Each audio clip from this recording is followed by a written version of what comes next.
નમસ્કાર, હું છું કૃપાલાલ. ખબર ગુજરાતમાં આપ સૌનું સ્વાગત છે. વાત હોય જ્યારે બાળકોના ભવિષ્યની, ત્યારે બાળકોના ભવિષ્યને આકાર આપવાનું કામ એ ક્યાંક ને ક્યાંક સ્કૂલ કરતી હોય છે. ત્યારે સૌથી મોટો આધાર એ રાખે છે કે સ્કૂલ કેવી છે, તેનું વાતાવરણ કેવું છે, શું તે ફક્ત બુક્સ ઓરિએન્ટેડ જ નોલેજ આપે છે કે પછી વધારે એનામાંથી કંઈ શીખવાનું છે, એક્સ્ટ્રા એક્ટિવિટીઝ થાય છે કે કેમ, એ દરેકનો આધાર ક્યાંક ને ક્યાંક સ્કૂલના વિઝન પર હોય છે. ત્યારે આપણે હમણાં તાજેતરમાં જ જોઈ ગયા કે એસવીએમ સ્કૂલનો જે કાર્નિવલ આવે છે તેને લઈને આપણે સ્ટુડન્ટ સાથે પણ વાત કરી. ત્યારે આજે આપણી સાથે મેનેજમેન્ટમાંથી જોડાયા છે, એટલે કે આપણે વાત કરીએ કે 350 વર્ષથી જે આંદાબાવા સંસ્થા ચાલી રહી છે તેના દ્વારા સંચાલિત એવી એસવીએમ સ્કૂલના એજ્યુકેશનલ ડાયરેક્ટર છે એવા ડૉક્ટર હેમાંગ પારેખ આપણી સાથે જોડાયા છે. જેના વિશે આમ વધારે વાત કરું તો તેઓ ક્યાંક ને ક્યાંક માઇન્ડ પાવર ટ્રેનર સાથે સાથે સર્ટિફાઈડ NLP માસ્ટર પ્રેક્ટિશનર પણ છે. તેઓ આપણી સાથે જોડાયા છે, ત્યારે તેમની સાથે આ કાર્નિવલને લઈને થોડીક વધારે વાત કરીશું, સાથે સાથે સ્કૂલના વિઝનને લઈને પણ ખાસ વાતચીત કરીએ. ખબર ગુજરાતમાં આપનું સ્વાગત છે સર. જે રીતે મેં ઇન્ટ્રોડક્શનમાં કીધું, જ્યારે તમારી પ્રોફાઇલ જોઈ ત્યારે આમ તો લગભગ 7-8 ડિગ્રીઓ આપ ધરાવો છો. ત્યારે સૌથી પહેલો ક્વેશ્ચન તો હું તમને એ જ પૂછું છું કે તમારું જે આટલું બધું ક્વોલિફિકેશન છે, કે તમારું આટલું નોલેજ છે, કે તમારી જે માસ્ટરી કહેવાય એ છે, એ ક્યાંક ને ક્યાંક આ એજ્યુકેશનલ ફિલ્ડ પર શું ઇફેક્ટ આપે છે અને કઈ રીતે તમે તેમાં એને યુઝ કરો છો? આપણે કાર્નિવલ ને સેન્ટરમાં રાખીને આજનો આપણે ઇન્ટરવ્યૂ કન્ડક્ટ કરીએ છીએ.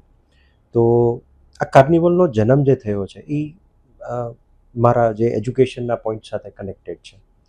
હવે એના માટે હું લોકો સુધી એક ઇન્ફોર્મેશન પહોંચે ને થોડું વિચારતા થઈએ, એના માટે હું એક મુદ્દો મૂકવા માગીશ અને થોડીક વાત એક શેર કરવા માગીશ કે 350 વર્ષથી આજે જે સંસ્થા ચાલી રહી છે, આંદાબાવા સંસ્થા, એને જ્યારે આ સ્કૂલ બનાવવા માટેનો વિચાર કર્યો તો બટ ઓબ્વિયસ છે કે આપણે દસકાઓ નહીં પણ સદીઓની વાત કરીએ છીએ કે આટલા વર્ષોની એક લેગેસી ધરાવતી સંસ્થા કે જેના અત્યારે પ્રમુખ શ્રી છે શ્રી દેવપ્રસાદજી બાપુશ્રી, એમનું એક વિઝન હતું, કેમ કે એ પોતે એક ગોલ્ડ મેડાલિસ્ટ છે, વેદાંતાચાર્ય, અને એ કાશી વિશ્વવિદ્યાલયમાંથી ગોલ્ડ મેડાલિસ્ટ થયેલા છે અને એ યર ઓન યર અપગ્રેડ થયેલા છે. તો એનું પોતાનું એક વિઝન હતું કે એજ્યુકેશનમાં શું હોવું જોઈએ, કેમ કે એને સનાતન સંસ્કૃતિથી શરૂ કરી અને બદલતો સમય અને આખા વિશ્વનો પ્રવાસ કર્યો છે. તો એને એટલું તો સમજાતું હતું કે નવી પેઢી કઈ દિશામાં તૈયાર થવી જોઈએ. હવે ancient Indian education system, modern Indian education સિસ્ટમને કોલાબરેટ કરીને એક એવી ફોર્મેટ ડિઝાઇન કરવી, તો એના માટેની એમની પોતાની એક ઈચ્છા હતી ને એ દિશામાં એ કંઈક વર્કઆઉટ કરવા માગતા હતા. મારું ને એમનું મળવાનું થયું. કુદરતનું જે કંઈ પણ ઈચ્છા હશે કે હું એ દિશામાં મારો અભ્યાસ ચાલતો હતો, as a mind power trainer from the student life હું વર્કઆઉટ કરતો હતો. હવે એક સમય એક પોઈન્ટ આવીને એવું વિચાર આવ્યો કે આ જે નોલેજ છે એ નોલેજ તો કોર્પોરેટમાંય યુઝ થઈ શકશે, બિઝનેસમાંય થઈ શકશે, બહુ બધા સેક્ટર્સમાં થઈ શકશે. તો કયા સેક્ટરમાં આનો ઉપયોગ કરવો? તો એજ્યુકેશન સેક્ટરમાં કરવો એ વિઝન મને દેવપ્રસાદ બાપુશ્રીને મળીને ક્લિયર થયું કે ભાઈ લાઈફને ડિવોટ કરવી છે તો આ નોલેજ સાથે તમે એજ્યુકેશન ફિલ્ડમાં કરો. પછી એજ્યુકેશન ફિલ્ડમાં મારી ડીપ ડાઈવ વધારે સ્ટ્રોંગલી શરૂ થઈ અને એમાં આઈ કેમ ટુ નો કે આજની તારીખે ભારત દેશની જે સ્થિતિ છે એ શું છે ને શું કામ છે એજ્યુકેશનમાં. આપણે આપણો શિક્ષણનો જે ભવ્ય સાંસ્કૃતિક વારસો છે એ આપણા રૂટીન લાઈફસ્ટાઈલને પ્રેક્ટિસીસમાંથી નીકળી ગયો છે, કેમ કે લગભગ છેલ્લા 500 વર્ષના ઇતિહાસમાં કોલાબરેટિવ લોસીસ થયા છે આપણને, આપણા સંસ્કૃતિને, એજ્યુકેશનને સૌથી વધારે ડેમેજ થયું છે એજ્યુકેશન. અને દેશ આઝાદ થયો ત્યારથી આ 75-76 વર્ષની જર્નીમાં જે 5 પેઢી, અત્યારે 5મી પેઢી આપણી સામે છે, આપણે લોકો 4થી 5મી પેઢી કહી શકાય, તો એ લોકો બેઝિક સર્વાઈવલ થિંગ્સમાંથી એટલા માંડ ઉપર આવ્યા છે કે એજ્યુકેશનનો તો ખાલી છેલ્લો દસકો જ એવો છે કે જે થોડો હેપનિંગ ગયો છે. એ પહેલાંનો સમય જે એજ્યુકેશનમાં તો that was very dry and very poor, કેમ કે એવો બેઝ જ નહોતો, ફાઉન્ડેશન જ નહોતો. તો આપણે ખાલી ઇતિહાસમાં જઈએ, જે મારો PhD મેં જે ટોપિકમાં કરેલું છે, તો જે મારી ડિગ્રી છે, જે મારું ક્વોલિફિકેશન છે, એ આખા વિશ્વમાં હાર્ડલી 20-25 જણા લોકો પાસે હશે. તો અમારી જે જર્ની છે એમાં અમે વી કેમ ટુ નો કે ભાઈ ઇન્ડિયામાં સૌથી લાસ્ટ એજ્યુકેશન સિસ્ટમ જે ફોલો થતી હતી that was design by the Chanakya. ચાણક્યએ જ્યારે આખું એજ્યુકેશન સિસ્ટમ રિફોર્મ કર્યું ત્યારે એનું એક આખું રિસર્ચ હતું, કેમ કે એ જ્યારે અભ્યાસ કરતા હતા તક્ષશિલામાં ત્યારે એમને જોયું કે આ છેલ્લા 10,000 વર્ષમાં ગૌતમ ઋષિ, યાજ્ઞવલ્ક્ય ઋષિ, સાંદીપની ઋષિ, વશિષ્ઠ ઋષિ, આ બધાથી ઉત્તરોત્તર આ જ્ઞાન અને એજ્યુકેશન સિસ્ટમ ને પોલિસીસ બની. એને એક એવી દીર્ઘ દ્રષ્ટિ વાપરી અને એને એક એવી સિસ્ટમ ડિઝાઇન કરી કે જેના સ્વરૂપ આપણે ત્યાં નાલંદા વિશ્વવિદ્યાલય, તક્ષશિલા વિદ્યાપીઠ, આ બધાનું એક મોટું ફોર્મેશન હતું કે ત્યારે 50,000 સ્ટુડન્ટ્સ એમાં અભ્યાસ કરી શકતા, 10,000 શિક્ષકો કરતા અને આખા વર્લ્ડમાંથી બધા ભણવા આવતા. તો એક એવી જબરદસ્ત સિસ્ટમ એને ડિઝાઇન કરી હતી, પેડાગોજીસ ડિઝાઇન કરી હતી, જેમાં nature education, mind education, personal ઇન્હેન્સમેન્ટથી લઈ અને બધા સબ્જેક્ટ્સ હતા. પ્લસ એને કેમ ભણવાના એની બધી પદ્ધતિઓ હતી. બહુ ડિટેલમાં તો એનું અત્યારે ન કહી શકાય, પણ મારા પીએચડી રિસર્ચમાં એ વસ્તુ બહુ ડેપ્થમાં સ્ટડી કર્યું. તો એમાંથી બહુ એવા આપણે એમ કહી શકીએ કે સર્વાઈવ કરવું હોય તો તમે નદીમાં જીવવું હોય તો તમને તરતા આવડવું જોઈએ, પણ મોતી શોધવા હોય તો તમારે ગોતાખોર બનવું પડે. તો એ ગોતાખોર બનવાની તક મને મળી એજ્યુકેશન ફિલ્ડમાં, ને એમાંથી કેમ મોતીઓ વીણી શકાય એની પદ્ધતિ મળી. હવે એ સમયમાં જે થતું હતું એ આજના સમયમાં કેમ શક્ય બની શકે એ વિચારવાનું ટાસ્ક અમારી સામે ચેલેન્જ હતી. પણ એ બહુ ઇઝી હતી, કેમ કે ત્યારે તો રિસોર્સિસ નહોતા. અત્યારે તો ટેકનોલોજી છે, કમ્યુનિકેશન છે, હેપનિંગનેસ છે, બહુ બધી એવી ટ્રેડિશનલ બંધનો, પરંપરાઓ અને સાયકોલોજીકલી લોકો ફ્રી છે. તો નવી વસ્તુઓને એડોપ્ટને ગ્રાસ્પ કરવા માટે બધા બહુ ઝડપી કરી શકે છે. તો એ સમયમાં લોકોની અંદર એક સારી અવેરનેસ સાથે એક સારું પ્લેટફોર્મ બને અને નવી જનરેશન યોગ્ય દિશામાં આગળ વધે, એના માટેની અમે એક આખી કોલેબોરેટિવ એજ્યુકેશન સિસ્ટમ ડિઝાઇન કરી, એક સ્કૂલ ફોર્મેટ ડિઝાઇન કરી, જેમાં KG to 12 સ્ટેન્ડર્ડ સુધી એજ વાઇઝ એ લોકોનું પર્સનલ ઇન્હેન્સમેન્ટ શું થવું જોઈએ. એમાં જે ચેલેન્જીસ હતી એ હતી કે જૂની સિસ્ટમ, બચ્ચાઓને અપગ્રેડેડ વસ્તુ કરાવવાની છે, પણ એને જન્મ આપવાવાળા મા બાપ જૂની સિસ્ટમમાં ભણ્યા છે, પ્લસ એને ભણાવવાવાળા જે ટીચર્સ છે એ જૂની સિસ્ટમમાં ભણેલા છે. એટલે એ લોકોને બધાને સાથે સાથે અપગ્રેડ કરવાના છે નવી પોલિસી સાથે. તો એ કન્સેપ્ટ્સ મૂકી શકાય, એને બતાવી શકાય, એવી રીતના અમે આ વસ્તુ ડિઝાઇન કરી છે. તો એના ભાગ સ્વરૂપે સ્કૂલમાં એન નંબર ઓફ થિંગ્સ બચ્ચાઓની સાથે થઈ રહી છે. એમાં જે મોટી બાબતો એ લોકોને પ્લેટફોર્મ આપે છે એમાંનું એક ઇવેન્ટ છે કાર્નિવલ.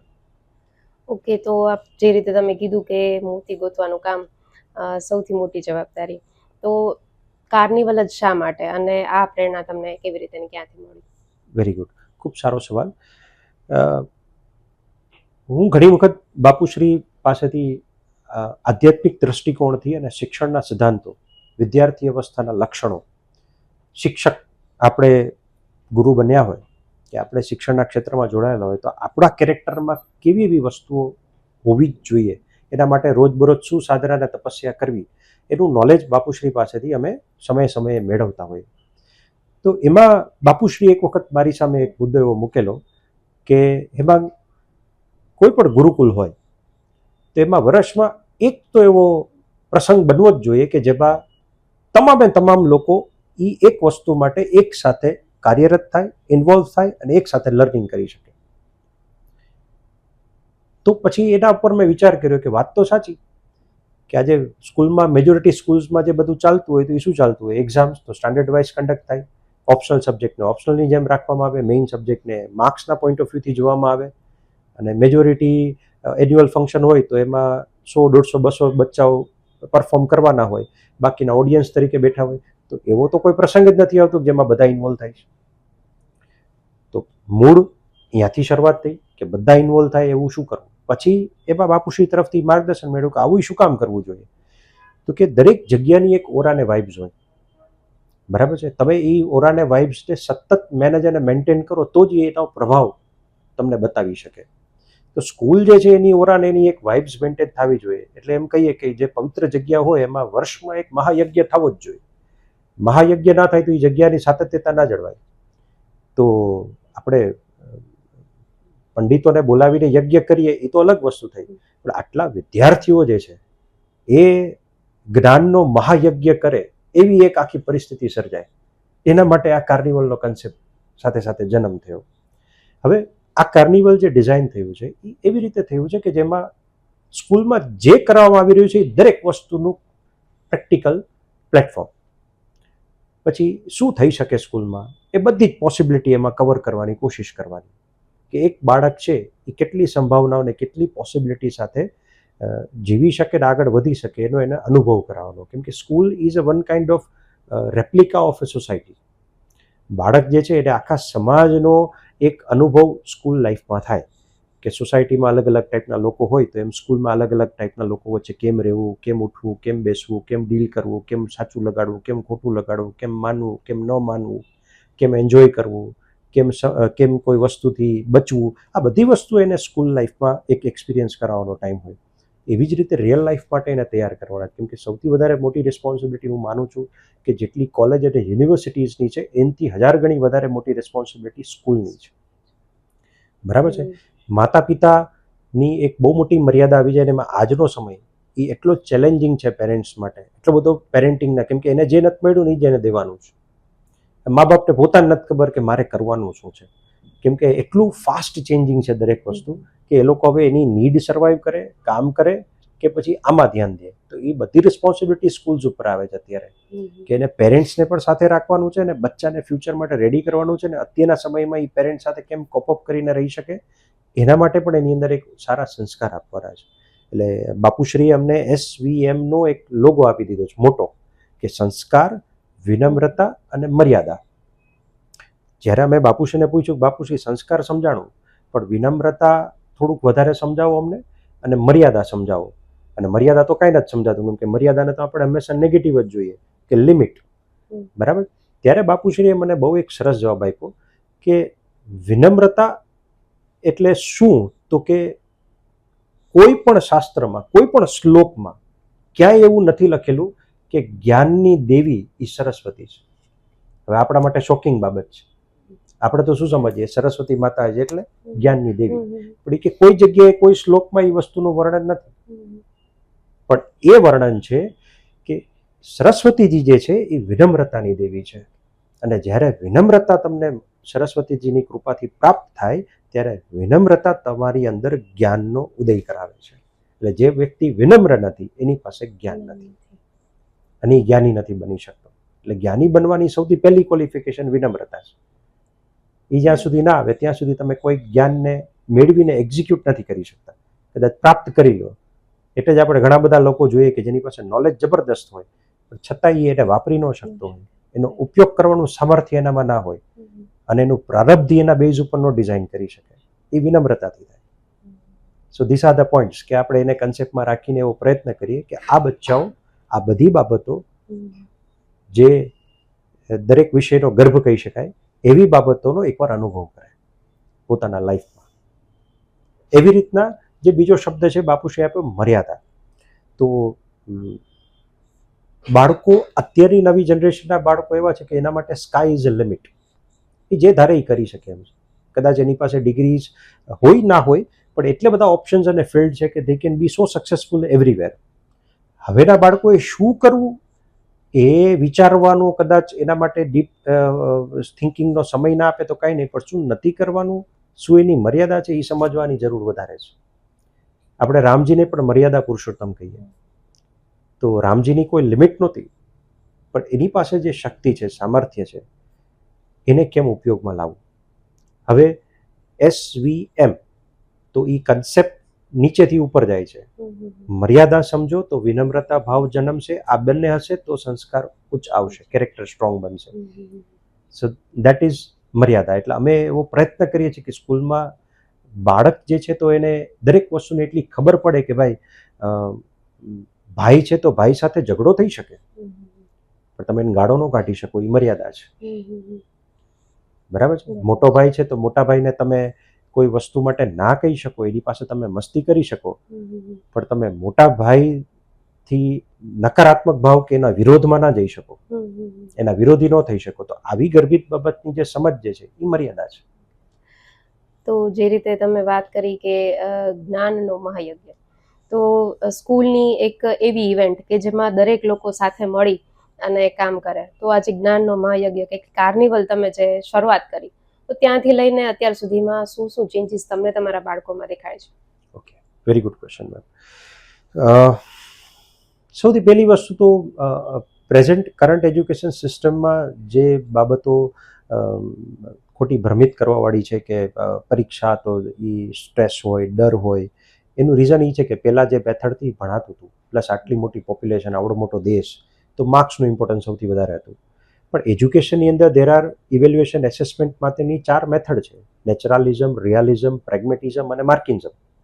આ ચારેયનું ચોક્કસ મહત્વ છે કે પ્રાકૃતિક વિકાસ બાળકનો કેવો થાય છે, વાસ્તવિક વિકાસ કેવો થાય છે, એ બંનેનું કોમ્બિનેશન કરીએ એટલે બને પ્રેગ્મેટિઝમ, એટલે એ વિકાસ કેવી રીતે થાય છે. અને માર્કિઝમ, તો એની પાછળનો ચોક્કસ હેતુ એ છે કે જે તમે જ્ઞાન મેળવો છો એને યાદ રાખવું જરૂરી છે. આજે 9th સ્ટાન્ડર્ડ ઓનવર્ડ્સ બધી જ પરીક્ષાઓ માર્કિઝમ બેઝ છે. શું કામ છે? કેમ કે તમે યાદ રાખી લીધું, ભણી લીધું, કોઈ ડૉક્ટર બની ગયો પ્રેક્ટિકલ નોલેજથી, સ્કિલ્સ ડેવલપ કરી ટેલેન્ટ બનીને, પણ એના મગજમાં યાદ નથી એને શું કરવાનું. તો એ ચાલુ ઓપરેશન એ શું કરશે? સામે બુક ખોલીને રાખશે. તો કંઠસ્થ કરવું એ પણ અતિશય જરૂરી છે. તો દરેક એસેસમેન્ટનો એક પર્ટિક્યુલર એનો એક ઓબ્જેક્ટિવ છે. હવે બાળકોને કોઈ વસ્તુ સિસ્ટમ સારામાં સારી છે, સિલેબસ સારામાં સારો છે, એનું એક્ઝિક્યુશન રોંગ થાય છે. જેમ આપણે વાત કરીએ તો ભારત દેશનું બંધારણ છે એ વિશ્વમાં સૌથી સર્વશ્રેષ્ઠ 10 બંધારણમાંનું એક બંધારણ છે. પણ છતાં દેશની હાલત એટલી યોગ્ય નથી, કેમ કે એ બંધારણમાં જે લખ્યું છે એનું એક્ઝિક્યુશન એ આપણે જ લોકો, જે પબ્લિક છે, પ્રજા છે, એ હજી યોગ્ય રીતે નથી કરી રહી. તો એ કોઈ પણ વસ્તુ કેમ યોગ્ય રીતે કરી શકાય એનું પ્લેટફોર્મ આ કાર્નિવલ બાળકોને આપે છે. કે ટીમવર્ક કરવું હોય તો યોગ્ય રીતે કેમ કરી શકાય, વિચારવું હોય તો કેમ વિચારી શકાય, કોઈ સબ્જેક્ટના ડેપ્થમાં જવું હોય તો કેમ જઈ શકાય, લર્નિંગ કરવું હોય તો કેમ યોગ્ય રીતે કરી શકાય, દરેક વસ્તુ સક્સેસફુલ થાય એમ નહીં, ફ્રૂટફુલ કેમ થઈ શકે. સફળ થવાના તો હજારો રસ્તા છે, પણ એ ફળદાયી હોય, ફ્રૂટફુલ હોય, હેપનિંગ હોય, એ વસ્તુ કેમ થાય, એના માટેનો આ કન્સેપ્ટ કામ કરે છે. તો તમે જે રીતે પ્રયાસ કરી રહ્યા છો કે લગભગ બધા જ બાળકો કાર્નિવલમાં જોડાય અને ક્યાંક ને ક્યાંક કશુંક ને કશુંક ક્યાંથી લઈને જાય કે શીખીને જાય, તો આ બધા એક સાથે એક પ્લેટફોર્મ ઉપર કેવી રીતે મેનેજ કરશો અને કેવી રીતે પોસિબલ છે આ બધું? ઓકે, 4 દિવસ અમે કાર્નિવલ રાખ્યો છે અને સવારે ઓડિયન્સ માટે, પબ્લિક માટે સવારે 9 થી બપોરે 3 સુધીનો સમય છે. એટલે અમારા બાળકો જે છે એનો સમય સવારે 8 થી સાંજના 5નો છે, જેને અમે 2 શિફ્ટમાં ડિવાઈડ કર્યું છે, 8 થી 1 અને 12 થી 5. હવે આખી સ્કૂલના જેટલા બાળકો છે એ લોકોને શિફ્ટ વાઇઝ જોવા જઈએ તો 8 શિફ્ટ આવે, 4 દિવસની 8 શિફ્ટ. 8 શિફ્ટમાંથી અમે એ લોકોને બધાને 6 શિફ્ટ અલોટ કરશું. એટલે 2 શિફ્ટ, એટલે કે એક દિવસ એ લોકોને ખાલી મળે કે એ લોકો પોતે આખું કાર્નિવલ જોવે. હવે 6 શિફ્ટ છે એટલે એ લોકોને 6 એરિયા ઉપર કામ કરવાનો અનુભવ મળશે. હવે ઉપર એજ્યુકેશન એક્ઝિબિશન ચાલી રહ્યા છે, જેમાં બધા યુનિક પ્રોજેક્ટ્સ મૂકેલા છે સબ્જેક્ટ વાઇઝ. તો એમાં એ લોકોને કોઈ પણ 2 સબ્જેક્ટમાં પરફોર્મ કરવાનો ચાન્સ મળશે. પછી રોટેટ થશે. પછી નીચે લાઈવ કોર્નર ચાલી રહ્યું છે, તેમાં લાઈવ પરફોર્મન્સીસમાં જે બચ્ચાઓ છે એ લોકોની એક શિફ્ટ ત્યાં જશે. મ્યુઝિકલ બેન્ડમાં જે લોકો છે, મ્યુઝિકની વિશારદ સુધીની પરીક્ષા આપતા બાળકો પોતાના જે પરફોર્મન્સીસ બતાવશે અલગ અલગ ઇન્સ્ટ્રુમેન્ટ્સના, તો એ બાળકો ત્યાં જશે. પછી ફૂડ ફિએસ્ટા ચાલે છે, તો એની અંદર ડ્યુટીઝ સેટ થશે કે એમાં ઓર્ડર લેવાથી લઈ લોકોને પીરસવું, 1-2 જણા સમજાવવાનો, 2 જણા ઓર્ડર લેવાનો, 2 જણા રસોડામાં મેનેજમેન્ટ કરવાનું, 5 જણા રસોડામાં તૈયાર કરવાવાળા અને 2 જણા પીરસવાવાળા. તો એવી રીતે આખી ટીમ બનશે. પછી અમુક યુનિક વસ્તુઓ, કોમર્સના સ્ટુડન્ટ્સ છે તો એ લોકો સેલિંગ કન્સેપ્ટ્સ અને માર્કેટિંગ મેનેજમેન્ટ એના કન્સેપ્ટ્સ ઉપર અમુક વસ્તુ સેલ આઉટ કરવાની કોશિશ કરશે. જેમ કે આર્ટ એક્ઝિબિશન છે, તો આર્ટ એક્ઝિબિશનમાં અમારા બચ્ચાઓએ થ્રુ આઉટ ધ યર જે બધી યુનિક આઇટમ્સ બનાવેલી છે કે જે રોજબરોજ ડે ટુ ડે કન્ઝપ્શનમાં લઈ શકાય, તો એને સેલ કરવાનો પ્રયત્ન કરશે. ફૂડ ફિએસ્ટા છે તો એમાં બધી વસ્તુ અલગ અલગ ડિશિસ છે, તો એ લોકોને સેલ કરવાનો પ્રયત્ન કરશે કે તમે આ ચાખો, આ ચાખો, અને એ બધાના નોમિનલ પ્રાઇઝીસ હશે. પછી ફનફેર છે, તો ફનફેરની અંદર બધા ગેમ્સ છે તો એના બહુ નોમિનલ ચાર્જીસ રાખેલા છે. અને ચાર્જીસ અમે એટલા માટે રાખેલા છે કે અમારા બચ્ચાઓ દ્વારા એક આખી ચેરિટી એક્ટિવિટી થાય છે. આટલા બધા બાળકોનો એક મહાયજ્ઞ ચાલી રહ્યો છે, તો એમાં દરેક કન્સેપ્ટ આવવા જોઈએ. તો સોશિયલ સ્ટડીઝમાં જે એનજીઓનો કન્સેપ્ટ, અમે એનજીઓ છીએ, તો નોન ગવર્મેન્ટ ઓર્ગેનાઇઝેશન્સ જે સેવા કાર્ય સંસ્થા માટે કરતી હોય સમાજ માટે, તો એનો કન્સેપ્ટ બચ્ચાઓ સમજે ને. હવે તો બધી કોલેજ ને યુનિવર્સિટીએ કમ્પલસરી કરી નાખ્યું છે કે કોઈ પણ બચ્ચું ગ્રેજ્યુએશન કરે છે તો એને લાસ્ટ યરમાં 90 અવર્સનું એનજીઓની ઇન્ટર્નશીપ ઇઝ કમ્પલસરી. બરાબર છે? તો અમારા બચ્ચાઓ અત્યારથી કન્સેપ્ટ ઉપર જાય તો એ લોકો આ બધાથી જે કંઈ પણ ફંડ કલેક્ટ કરશે એ બધું સોલ્જર્સ રિલીફ ફંડમાં કલેક્ટર ઓફિસમાં ડોનેટ થશે. જે અમે છેલ્લા 10 વર્ષથી કરીએ છીએ. દર વર્ષે બચ્ચાઓ 30, 40, 50 હજાર રૂપિયા જેવું કલેક્ટ કરે 4 દિવસમાં, અને એમાં જે ઘટતી રકમ હોય એ અમે એડ કરીએ બાપુશ્રી સંસ્થા તરફથી, અને એક રાઉન્ડ ફિગર કરી અને અમે સોલ્જર્સ રિલીફ ફંડમાં એવરી યર ડોનેટ કરીએ છીએ. એટલે બચ્ચાઓ દ્વારા એક ચેરિટી એક્ટિવિટી થાય, જે આવે છે એ લોકો પણ રાજી થઈને આ વસ્તુ આપતા હોય છે, કેમ કે એ લોકોને ગમે, કંઈક કામની વસ્તુ છે અને બચ્ચાઓના એફર્ટ છે. અપાર્ટ ફ્રોમ ઓલ ધીસ, જે સમાજમાં રહેતું વ્યક્તિ છે એની મોરલ રિસ્પોન્સિબિલિટીમાં આવે કે નવી પેઢી કાંઈ પણ કરે છે તો એના રૂટીનમાંથી સમય કાઢીને એને સમયદાન આપો. આ બાળકોને સમય આપવાનો છે. લોકો આવે, જોવે અને એપ્રિશિએટ કરે, કેમ કે જામનગરનું તમામ ઓડિયન્સ છે, એટલે મારા બધા પેરેન્ટ્સ છે એ એક્ઝામિનર બની જાય છે. મારા બાળકો પરીક્ષા દેવા માટે ઊભા છે, કેમ કે આ કાર્નિવલ છે એ મારા બાળકોની એક્ઝામ છે, એનાથી એને માર્ક્સ મળે છે. અમે 10 દિવસ બેકલેસ કરીએ છીએ, જેમાં તૈયારી કરે છે બધા બાળકો. એના શીટ્સ છે, એ લોકોની પ્રોજેક્ટ મેકિંગ છે તો એના 5 ક્રાઇટેરિયાસ છે, એના ઉપરથી એ લોકોને માર્ક્સ મળે છે. પછી ઓરિએન્ટેશન છે, એના 5 ક્રાઇટેરિયાસ છે, એના ઉપરથી માર્ક્સ મળે છે. પછી જેટલા પ્રોજેક્ટ એ ક્લાસમાં બન્યા છે એના બધા ઓરિએન્ટેશન્સ કમ્પ્લીટ થયા પછી ક્વિક એના ઉપરથી જ એક આખી મોક ટેસ્ટ લેવાય છે, એના માર્ક્સ એ લોકોને મળે છે. પછી એ લોકો કાર્નિવલમાં પ્રેઝન્ટ કરે છે તો એના ઉપરથી એના માર્ક્સ મળે છે. આવી રીતે ફોર્મેટિવ એસેસમેન્ટ 1 થાય, 2 થાય, 3 થાય, 4 થાય. હવે મેજોરિટી સ્કૂલ્સમાં આ ફોર્મેટિવ એસેસમેન્ટ કન્ડક્ટ કરવા માટે એ લોકો ઓન એન એવરેજ 4 એક્ઝામ અને તમે એક અઠવાડિયું ગણો 6 કે 7 દિવસ, તો 7 ચોક કેટલા થાય? હા, 7 ચોક 28, એટલે ઓન એન એવરેજ 1 મંથ એ લોકો પરીક્ષા પાછળ એક્ઝામ લઈ, પેપર લઈ અને પછી એની તૈયારી અને એ એન્વાયરમેન્ટમાં બચ્ચાઓને રાખે છે. બરાબર છે? જ્યારે એની સામે અમે એ દિવસો બચાવ્યા, કાર્નિવલના 4 ડેઝ અને બાકીના 15 ડેઝ જે છે એની પ્રિપરેશનના, અને એમાં એક સાથે જ આ 4 ફોર્મેટિવ એસેસમેન્ટ કન્ડક્ટ થાય 4 સ્લોટમાં. એટલે ખાલી રિટન એક્ઝામના ફોર્મેટ્સ જે છે એ ફોર્મેટિવ એસેસમેન્ટમાં હોય જ નહીં. એના માટે સબ્જેક્ટિવ એક્ઝામ્સ લેવાતી જ હોય, ચેપ્ટર ટેસ્ટ લેવાતી જ હોય, યુનિટ ટેસ્ટ લેવાતી જ હોય. પણ આ ફોર્મેટિવ એસેસમેન્ટ કરવાનું છે તો એ આવી રીતે કન્ડક્ટ થાય. ઓલા દિવસો બચે અને આ દિવસો આમાં ડાયવર્ટ થાય, એટલે એ લોકોનું એક લર્નિંગ એન્હાન્સમેન્ટ થાય. એટલે આમ જોઈએ તો મૂળ મુદ્દે કે આ આખો કાર્નિવલ છે એ ક્યાંક ને ક્યાંક એની એક્ઝામ પણ છે, ક્યાંક ને ક્યાંક એ લોકો એમાંથી એન્જોય પણ કરશે, અને જે કંઈ આપણે કઈ લાઈફ લેસન્સ છે એ પણ એમાંથી શીખશે, અને જે છેલ્લે આપણે કહીએ છીએ કે ચેરિટી, તો એ પણ એક એવો વિષય છે કે જે બાળક અત્યારથી જ શીખે છે કે ભાઈ હું જે કંઈ પણ અહીંયા અર્ન કરું છું તો એ ક્યાંક ને ક્યાંક મારા હાથે જ આ કાર્યમાં દેવાશે. એટલે બહુ સારો એવો પ્રયત્ન છે કે જે બાળકોને ક્યાંક ને ક્યાંક જીવનમાં આગળ જઈને ઘણા બધા ફિલ્ડમાં એમને આ ક્યાંક ને ક્યાંક કામ આવશે. તો આપનો જે આ પ્રયત્ન છે એ ખરેખર મને તો અત્યારે એવું લાગે છે કે બાળક છે એ બધું જ એક કાર્નિવલમાં શીખી જાય એમ છે. યસ, એક મુદ્દો અહીંયા આપે કીધું એટલા માટે, તમે અભ્યાસ કર્યો છે, તમે ક્વોલિફાઈડ છો, તમારી ટીમ આસપાસમાં આપણા બધા લોકો, આપણે બધા ક્વોલિફાઈડ છીએ, ઘણા બધા ડિગ્રી લીધેલી છે, પણ લાઈફમાં, પ્રેક્ટિકલ લાઈફમાં આપણને શું કામમાં આવે છે? તો એ સ્પાર્ક, જેની અંદર સ્પાર્ક છે. આજે તમે મારું ઇન્ટરવ્યુ લઈ રહ્યા છો તો તમે ઇન્ટરવ્યુઅર બનવાનું ક્યાંય ક્વોલિફિકેશન ડિગ્રી કે તમે સ્કૂલમાં નથી ભણ્યા, પણ એ તમારો સ્પાર્ક છે કે જે તમને આ કામ કરાવે છે. સ્કૂલની, દરેક સ્કૂલની એક રિસ્પોન્સિબિલિટી છે કે એના બચ્ચાને જે કંઈ પણ એજ્યુકેશન થઈ રહ્યું છે એ એજ્યુકેશનની પાછળનો ઓબ્જેક્ટિવ એની અંદર સ્પાર્ક ડેવલપ કરવાનો છે.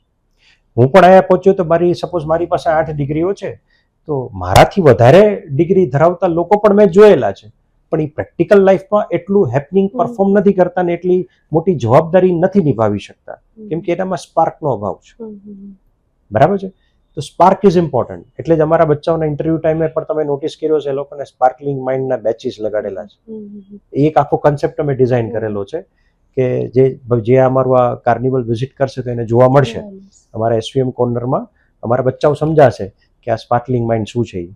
પણ ઈચ એન્ડ એવરી ચાઇલ્ડમાં સ્પાર્ક ડેવલપ થાય ને એ સ્પાર્ક યુટિલાઇઝ થાય, એના માટે આ કાર્નિવલનો ઓબ્જેક્ટિવ છે કે carnival is not only bookish knowledge, એ સ્પાર્કથી જ ડેવલપ થાય, અને જે એમાં પરફોર્મ કરે એને સ્પાર્કની ટ્રેનિંગ મળે કે આમાં કેમ સ્પાર્ક લાવી શકાય. એટલે આપણે એ પણ જોઈએ છે કે આજકાલ જે બધા પેરેન્ટ્સ છે ક્યાંક ને ક્યાંક માર્ક્સ કરીને બાળકોની પાછળ પડી જાય છે. તો તમારા મતે તમે શું કહેવા માંગો છો કે ખાલી બુકમાં હોય છે એ નોલેજ બાળક સુધી પહોંચે એ જરૂરી છે, કે પછી પ્રેક્ટિકલ લાઈફ માટે જે તમે કહો છો એ રીતે કઈ રીતે પેરેન્ટે અત્યારે એના બાળક સાથે ટ્રીટ કરવું જોઈએ? માર્ક્સ જરૂરી છે, ચોક્કસથી જરૂરી છે. સ્ટડીઝના આધાર ઉપર કરિયર બનાવવું હોય તો માર્ક્સ જરૂરી છે. બાળકો 2 થી 3 પ્રકારના હોય. એક સ્ટડીઝના આધારે કરિયર બનાવવાવાળા છે, એક સ્ટડીઝ સિવાય ખાલી પોતાની સ્કિલ્સ અને ટેલેન્ટના બેઝ ઉપર કરિયર બનાવશે, અથવા તો સ્પોર્ટ્સ, મ્યુઝિક, XYZ, તો એને બેઝિક એજ્યુકેશન, કેમ કે પાસ તો 33% થઈ જવાય, તો એને સ્ટડીઝ ઉપર કરિયર નથી બનાવવાનું. જેને કરિયર બનાવવાનું છે એના માટે માર્ક્સ ઇમ્પોર્ટન્ટ છે. જેનામાં બીજી બધી ટેલેન્ટ છે ને જેને બીજી દિશામાં કરિયર બનાવવું છે, તો એને એક બેઝિક ક્વોલિફિકેશન અચીવ કરવાનું છે. એ બધું બહુ પ્રેક્ટિકલી ડિઝાઇન થાય. બરાબર છે. માર્ક્સ જરૂરી છે, નોલેજ જરૂરી છે, પણ ખાલી માર્ક્સ અને નોલેજથી કાંઈ નથી થતું. એક્ઝિક્યુશન કેમ કરવાનું છે? Knowledge is not power, execution of the knowledge is power. એ એક્ઝિક્યુશન કરતા શીખડાવીશું તો જ એને બધું કામમાં આવશે. હવે એક્ઝિક્યુશન આવડતું હશે તો નોલેજ ગેઇન કરવાની ભૂખ જાગશે જ, ઉત્સાહ જાગશે જ, અને એ મેળવશે જ. માર્ક્સ એમનેમ આવશે. અમારા બચ્ચાઓને અમે મેમરી ટ્રેનિંગ્સ આપીએ તો એ 10 દિવસમાં તો આખી ચોપડી મોટે બોલતા હોય છે. એને ખબર પડી જાય કે યાદ રાખવું એ તો બહુ અલગ વસ્તુ છે, કે એ તો થઈ શકે, પણ એને સમજવાનું છે એ સરખું જરૂરી છે. કોન્સેપ્ટ ક્લિયર કરવા જરૂરી છે. બરાબર. તો આ હતા SVM સ્કૂલના એજ્યુકેશન ડિરેક્ટર એવા ડૉક્ટર હેમાંગ પારેખ.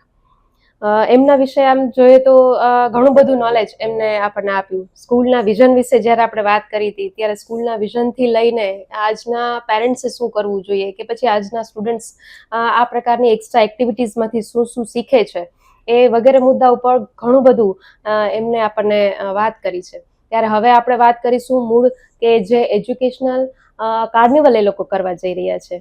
તો આ કાર્નિવલ વિશે સ્ટુડન્ટથી લઈને એમના સુધી આપણે ઘણી બધી વાત જોઈએ. ત્યારે હવે સમય આવી ગયો છે કે આ કાર્નિવલ આપણે જોવાનો છે, કે જે એમને આપણને વાત કરી છે કે સ્ટુડન્ટ્સે કહ્યું કે આટલા આટલા પ્રોજેક્ટ છે, આટલી આટલી ગેમ છે, ફન છે, અને સાથે સાથે આપણે એ પણ જોવાનું છે કે આ હવે આપણા બાળકો આ પ્રકારની એક્ટિવિટીઝ કરીને શું શીખશે. તો મને એવું લાગે છે કે હું તો જવાની જ છું, પણ તમે બધા પણ આ કાર્નિવલ સાથે જોડાઓ એવો ખબર ગુજરાતના માધ્યમ દ્વારા હું આપ સૌને પણ એક અપીલ કરું છું કે આ એક વખત તમારા બાળકને લઈને આ કાર્નિવલ જરૂરથી જોવા જજો. ખબર ગુજરાત સાથે આપ જોડાયા અને અમારી સાથે આ જે કંઈ તમે માર્ગદર્શન આપ્યું એ બદલ આપનો ખૂબ ખૂબ આભાર. Thank you very much.